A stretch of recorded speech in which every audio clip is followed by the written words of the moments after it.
inevitable, el tema genera muchas opiniones. Estábamos en el corte dialogando y decíamos, ¿la educación es un desastre o no es un desastre? Y había algunas opiniones encontradas aquí. Estamos prácticamente arribando al final del programa y Carmen tornaría a Pablo da Silveira unos breves conceptos respondiendo. Primero, ¿la educación es o no un desastre hoy en Uruguay? Y si lo es, y aún no siéndolo, ¿qué soluciones podemos empezar a imaginar en este tema? Un par de minutos cada uno. No es un desastre total, en mi opinión.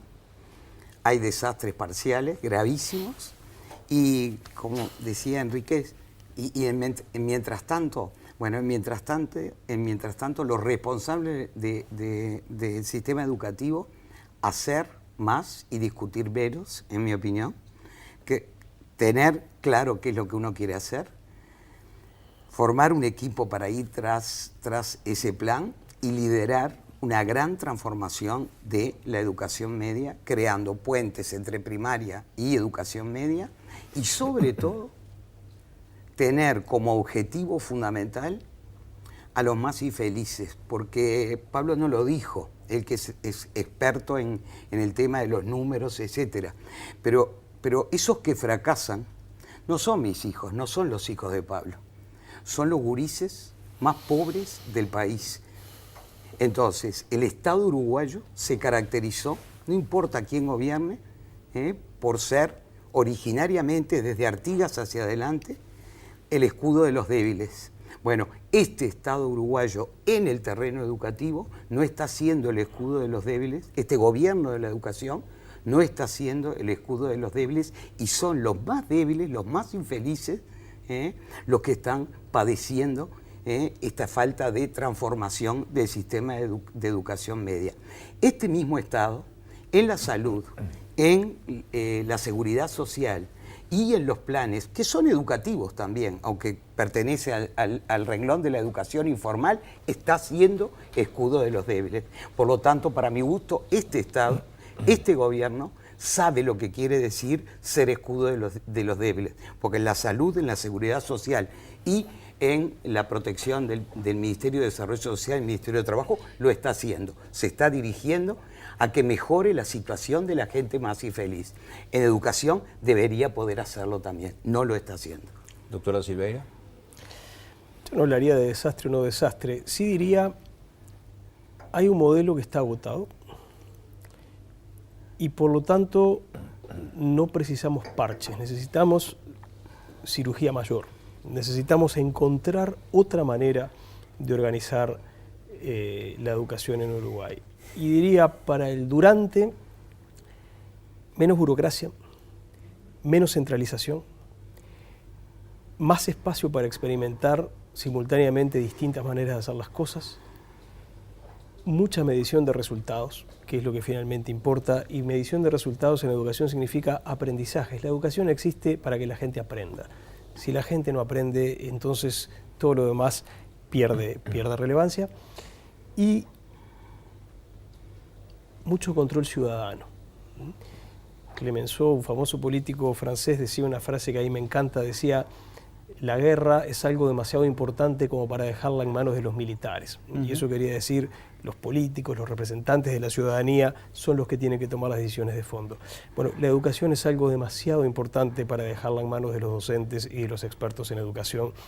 Somos los ciudadanos, es la ciudadanía, es el sistema político el que tiene que tomar el protagonismo. Vamos a compartir con ustedes ahora la opinión de Héctor Florit, el maestro Héctor Florit, que dirige primaria, qué piensa él con respecto a soluciones a corto y mediano plazo.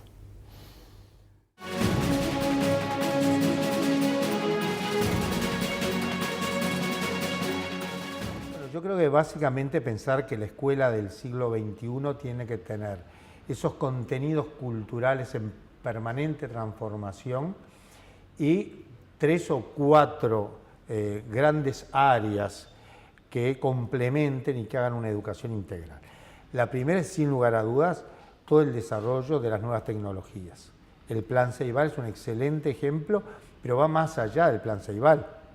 Hoy tenemos las pizarras digitales, seguramente van a haber muchos usos, por ejemplo, de los celulares. Es decir, estar abierto al uso de la tecnología porque forma parte del siglo XXI. Lo segundo son las segundas lenguas, fundamentalmente inglés, pero puede ser inglés, portugués. En el Uruguay tenemos más de 300 escuelas que enseñan o inglés o portugués y además tenemos 50, 60 que enseñan italiano, pero las segundas lenguas es hoy un derecho del ciudadano de este tiempo.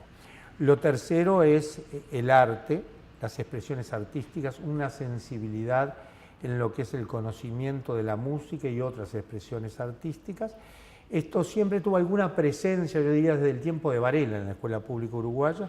Hoy creo que es un derecho inobjetable y que todos los niños lo tienen que tener. Y la cuarta gran área es la educación física, los deportes, los campamentos, es decir, el desarrollo de una persona equilibrada, de mente sana en cuerpo sano y que permita generar una capacidad de inserción en la vida social y que permita adivinar trayectorias exitosas en la educación media y en la juventud. La brecha del conocimiento es la brecha más injusta y que condena a una sociedad a vivir fragmentada y segmentada. Por eso, si hay una apuesta que construye democracia, es esta escuela del siglo XXI de excelencia académica, de tiempo completo y de integralidad de sus contenidos curriculares. Vamos a escuchar ahora lo que opina Wilson Neto, el presidente del CODICEN, con respecto al futuro inmediato.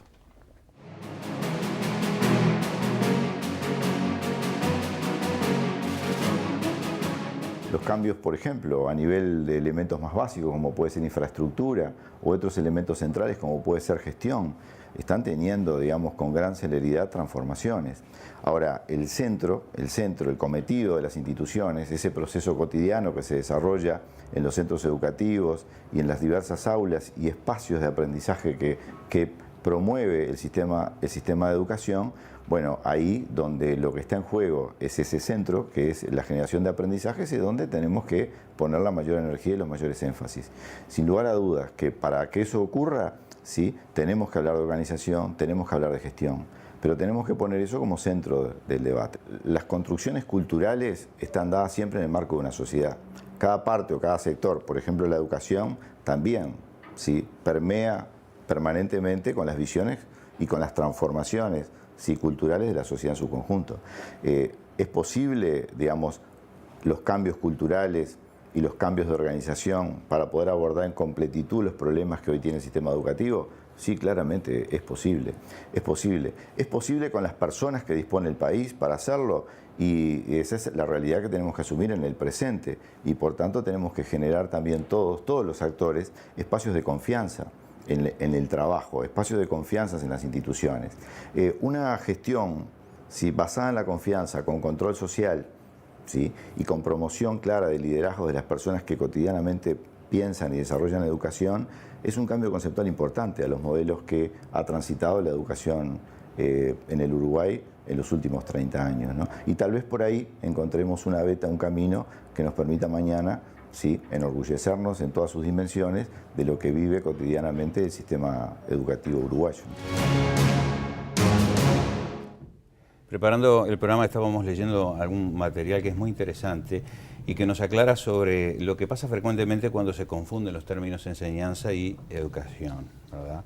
Enseñar como la forma de transmitir una serie de conocimientos, de saberes fijados y programados por niveles cuya práctica sí recae con responsabilidad y en alto grado sobre el profesorado. Conocimientos evaluables sometidos a estudio en libros de texto.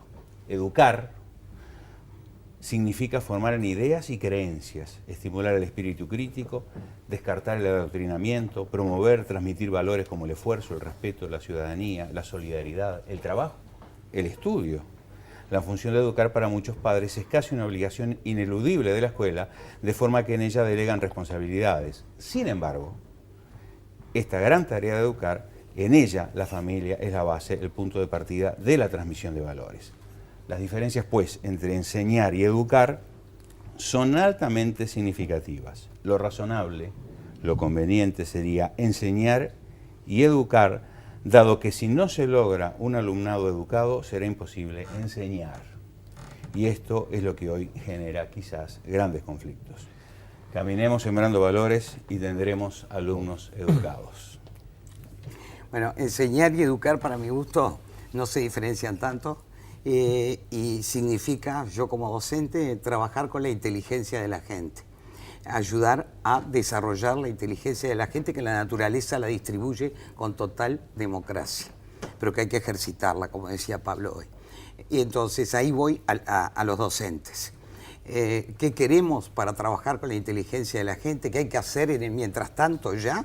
Una escuela fortalecida que enseñe a leer, que enseñe a escribir, que enseñe a sumar, a multiplicar, a dividir y a restar firmemente, y crear puentes pedagógicos para la educación media para afirmar estas cosas por lo menos en los 3 primeros años. Recuperar en los docentes, que hay buenos docentes en Uruguay, profesionalizados totalmente en primaria, la creación, la recuperación del espíritu de servidor público. Servidor público es un docente que piensa que el objetivo fundamental de trabajar con la inteligencia de los gurises son los gurises y no somos nosotros, no son los ladrillos, no son los planes, que deben ser muchos, estoy de acuerdo con Pablo, y diferentes, para adaptarlos a que la propia ciudadanía pueda tomar distintas cosas. Y después, desde el gobierno de la educación, plan, equipo y liderazgo. Muchas gracias, doctor. 3 ideas. Podemos discutir sobre educar o enseñar, pero insisto en algo que ya comenté, el centro son los aprendizajes. Lo importante es lo que la gente aprende.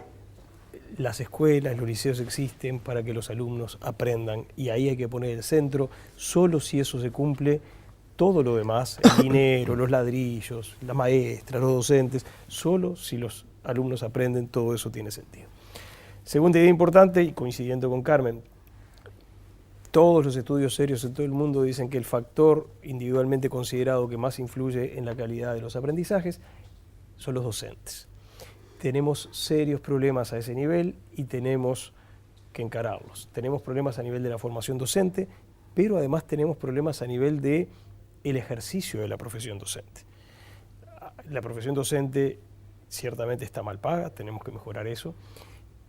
No está suficientemente reconocida, pero además hoy la profesión docente tiene que ser practicada en condiciones de ejercicio muy duros, muy desgastantes, en buena medida muy frustrantes, y tenemos que cambiar todo lo que sea necesario para que vuelva a ser lindo ser docente y para que mucha gente talentosa, entusiasta, sanamente ambiciosa, tenga ganas de ejercer la docencia. Y lo tercero, también hay un gran consenso entre los especialistas, lo que produce educación de calidad no son los docentes individualmente considerados, son los docentes organizados en equipos de trabajo, en escuelas y en liceos que tienen una identidad propia, maneras propias de hacer las cosas, apuestas, creencias en que es cierto tipo de organización de la enseñanza la que va a producir los aprendizajes de calidad, y eso supone que tenemos que cambiar de arriba abajo cómo funcionan nuestras escuelas y nuestros liceos. Nos hace falta cirugía mayor para que todo este esfuerzo que estamos haciendo en dinero, en organización, en ladrillos, dé sus frutos. Muchas gracias. Queremos agradecerle su presencia aquí en Gente de Palabra. Hemos intentado vertir esos conceptos para poder lograr que la gente pueda tener su opinión. Y no hay duda que las palabras se convierten en valores cuando se ejercitan. Y esto comienza por casa, más allá de la escuela. La enseñanza comienza en casa. Así que de esto se trata también, y que cada uno desde su lugar haga lo suyo. El gobierno de educación, la sociedad en su conjunto, el futuro de nuestro país depende de la educación, así que creo que vaya si hay responsabilidades compartidas. Un debate que abrimos sobre la educación y que seguramente queda abierto, vamos a tener muchos más capítulos sobre esto, pero también sobre otros aspectos de la realidad nacional. Nos vemos la próxima semana, somos Gente de Palabra.